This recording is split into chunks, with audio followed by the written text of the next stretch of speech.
তেল ছাড়াও যে জলপাই দিয়ে এত মজা করে একটা গোল্লা আচার তৈরি করা যায় সেটা কিন্তু অনেকেই জানতো না। আবার এই আচারটা আপনারা রোদে শুকানোর ঝামেলা ছাড়াই 1 বছরেরও বেশি সময় ধরে সংরক্ষণ করে রাখতে পারবেন। জলপাইয়ের গোল্লা আচার বা জলপাই মাসালা যেটাই বলেন না কেন, আচারটা এত বেশি মজা হয় আর এত বেশি লোভনীয়, একটা দুইটা খেলে কিন্তু মনই ভরবে না, শুধু খেতেই থাকবেন। আর যাকে একবার এই আচারটা খাওয়াবেন সে কিন্তু আপনার ফ্যান হয়ে যাবে। আসসালামু আলাইকুম everyone, welcome to Afsara's mini kitchen. আজকের এই জলপাইয়ের গোল্লা আচারটা তৈরি করার জন্য আমি এখানে 2 কেজি জলপাই নিয়ে নিয়েছি। যেহেতু এই আচারটা আমাদের সবার অনেক বেশি পছন্দের, তাই আমি একটু বেশি পরিমাণে নিয়েছি জলপাইটা। তবে আপনারা আপনাদের প্রয়োজন অনুযায়ী আরও কমিয়ে নিতে পারেন, অথবা যদি সারা বছরের জন্য সংরক্ষণ করতে চান তাহলে আরও বাড়িয়েও নিতে পারেন। এখন এই জলপাইগুলোকে সিদ্ধ করার জন্য একটা পাত্রে পরিমাণ মতো পানি নিয়ে নিয়েছি। পানিতে যখন বলক চলে আসবে তখন আমি জলপাইগুলো দিয়ে দিব, আর সঙ্গেই দিয়ে দিব হাফ চা চামচের মতো হলুদ গুঁড়া, এতে করে একটা সুন্দর কালার আসবে। এরপর একবার নেড়েচেড়ে সব কিছুকে ভালো করে মিশিয়ে নিয়ে একটা ঢাকনা দিয়ে ঢেকে ততক্ষণ পর্যন্ত সিদ্ধ করে নিতে হবে যতক্ষণ পর্যন্ত না জলপাইগুলো সম্পূর্ণভাবে সিদ্ধ হয়ে একদমই নরম হয়ে যায়। আমি প্রায় 15 মিনিটের মতো জলপাইগুলোকে সিদ্ধ করে নিব। চুলার হিটটাকে মিডিয়ামে রেখে জলপাইগুলো সিদ্ধ হতে থাক। এরই মধ্যে আচারের জন্য আমি একটা মশলা রেডি করে নিব। একটা প্যানে নিয়ে নিয়েছি আমি 6 থেকে 7টার মতো শুকনা মরিচ। চুলার হিটটাকে একদম লোতে রেখে এই মরিচগুলোকে আমি নেড়েচেড়ে ভেজে নিব। মরিচগুলো মুচমুচে হয়ে আসলে এবার আমি এখানে দিয়ে দিব হাফ চা চামচ গোটা মৌরি বা মিষ্টি জিরা। এবার দিয়ে দিচ্ছি হাফ চা চামচ গোটা জিরা, দিয়ে দিচ্ছি হাফ চা চামচ গোটা ধনিয়া। এরপর এখানে দিয়ে দিব আমি হাফ চা চামচ পাঁচফোড়ন। পাঁচফোড়নের মধ্যেই কিন্তু সব কিছু দেওয়া থাকে, তবে আলাদা করে এই মশলাগুলো দিলে কিন্তু আচারটা খেতে আরো বেশি মজা লাগে। তবে আপনারা যদি এই ঝামেলায় না যেতে চান, শুধুমাত্র পাঁচফোড়ন দিয়েও এই আচারটা তৈরি করতে পারবেন। এবার এই মশলাগুলোকে অনবরত নেড়ে চেড়ে আমি কিছুক্ষণের জন্য ভেজে নিব। যখন খুব সুন্দর একটা গ্রান ছড়াবে তখন বুঝতে হবে এগুলো ভাজা হয়ে গেছে। এরপর এগুলোকে একটা ব্লেন্ডারের জাগে অথবা পাটায় পিষে আমি গুঁড়ো করে নিব।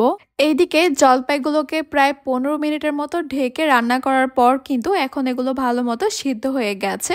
আর যখন দেখতে পারবেন অনেকগুলো জলপাই এরকম ফেটে গেছে, তখনই বুঝতে হবে এগুলো খুব ভালোভাবে সিদ্ধ হয়ে গেছে। জলপাইয়ের গোল্লা আচার বা মাসালা আচার তৈরি করার জন্য কিন্তু এই জলপাইগুলোকে খুব ভালোভাবে সিদ্ধ করে নেওয়াটা খুবই জরুরি। মানে জলপাইগুলোকে একদম সফটভাবে সিদ্ধ করে নিতে হবে। জলপাইগুলোকে আমি পানি ঝরিয়ে তুলে নিয়েছি। এরপর কিছুটা ঠান্ডা হয়ে গেলে এবারে জলপাইগুলোকে আমি ম্যাশ করে নিচ্ছি। আর এই ম্যাশ করার জন্যই কিন্তু এই জলপাইগুলোকে একটু নরম করেই সিদ্ধ করে নিতে হবে। ছোট বড় কোনো অংশ রয়ে গেলে কিন্তু সমস্যা নেই, তবে চেষ্টা করবেন একটু ভালোভাবে ম্যাশ করে নেওয়ার। ম্যাশ করার সময় আপনারা চাইলে জলপাইয়ের বিচিগুলোকে আলাদা করে ফেলতে পারেন। আমি আলাদা করব না, কারণ এই আচারের মধ্যে আমি এই বিচিগুলো রেখে দিব।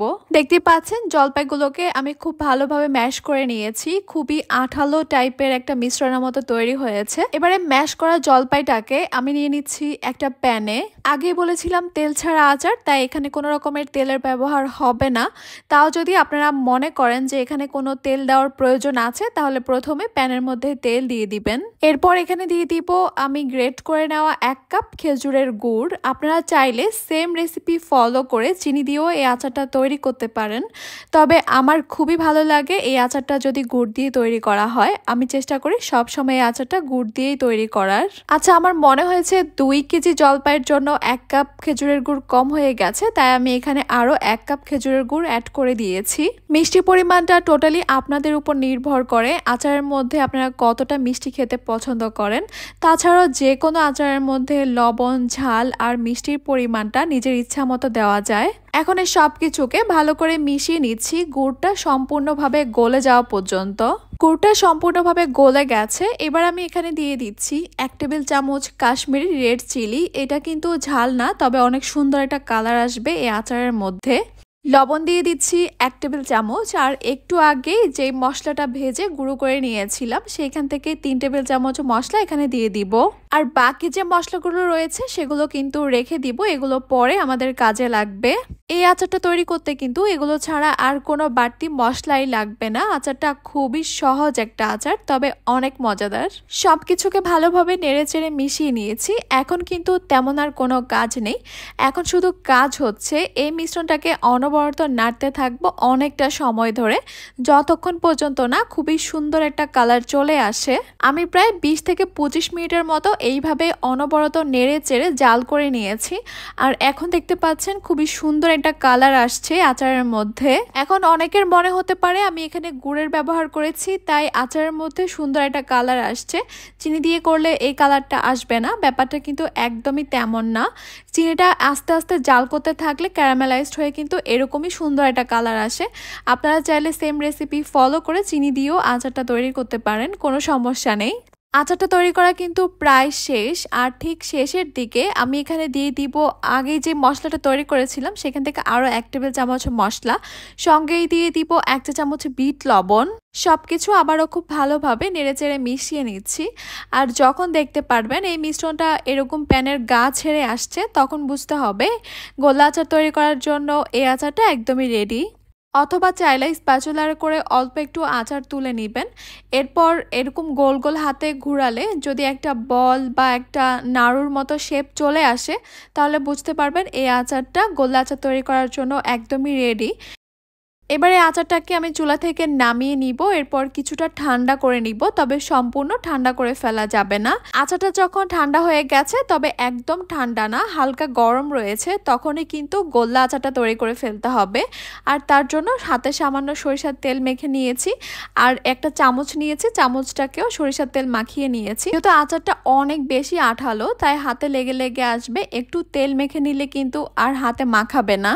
আর চামচ দিয়ে মেপে নিলে সবগুলো একই সাইজের হবে। এবার আমি চামচে করে কিছুটা আচারের মিশ্রণ হাতে নিয়ে নিচ্ছি। হাতের মধ্যে আচারটাকে একটু ছড়িয়ে নিয়েছি, আর একটা করে জলপাইয়ের বিচি আমি মাঝখানে দিয়ে দিব। এরপর গোল গোল ঘুরিয়ে বলের মতো তৈরি করে নিব। আচারটা খাওয়ার সময় ভিতরে একটা জলপাইয়ের বিচি পেলে কিন্তু ভালোই লাগে, এজন্যই আমি বিচিগুলোকে রেখে দিয়েছি, তবে আপনারা চাইলে ফেলেও দিতে পারেন।